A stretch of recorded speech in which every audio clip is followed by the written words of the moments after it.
My name is Mayank and my topic is formal and informal sector introduction. Basically जो loan होता है वो दो सोर्स से आता है, एक होता है फॉर्मल और एक होता है इनफॉर्मल। जो फॉर्मल होता है ना बेसिकली हम किसी थर्ड पर्सन के पास ना जाकर हम बैंक के पास जाते हैं और उससे लोन लेते हैं। और जो बैंक होता है ना उसकी कुछ कंडीशंस भी होती है, जैसे कि उसे सफिशिएंट डॉक्यूमेंट्स चाहिए और जो हमारे क्रेडिट स्कोर है ना वो 750 से ऊपर होना चाहिए, तभी बैंक हमें लोन देगा। इसका एग्जांपल से समझते हैं, जैसे जिगर है, जिगर जाता है बैंक के पास, उसके पास सफिशिएंट डॉक्यूमेंट्स भी है और उसका जो क्रेडिट स्कोर है वो 750 से ऊपर भी है, ठीक है। तो बैंक जो है ना वो उसे लोन दे देगा। और एक बंदा है क्रिश जाता है बैंक के पास, उसके पास सफिशिएंट डॉक्यूमेंट्स भी नहीं है और उसका जो क्रेडिट स्कोर है वो 750 से नीचे है, तो बैंक उसे लोन नहीं देगा। और जो बैंक का जो इंटरेस्ट रेट होता है ना वो फिक्स होता है और ये सेफ़ और रिलायबल भी है।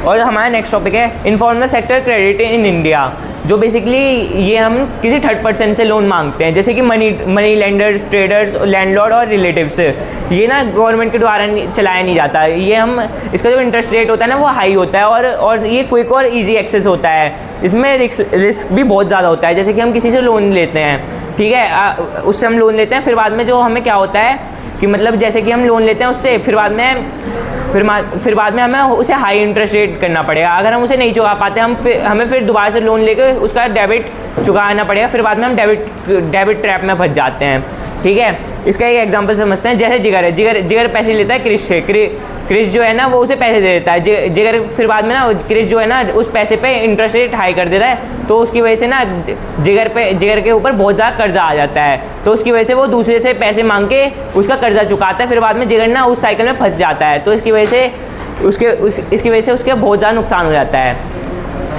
कंपैरिजन के लिए हम देखते हैं फॉर्मल क्रेडिट और इनफॉर्मल क्रेडिट। जैसे जो फॉर्मल क्रेडिट है वो आरबीआई और गवर्नमेंट के द्वारा करा जाता है, और जो इनफॉर्मल क्रेडिट है वो किसी के द्वारा नहीं करा जाता।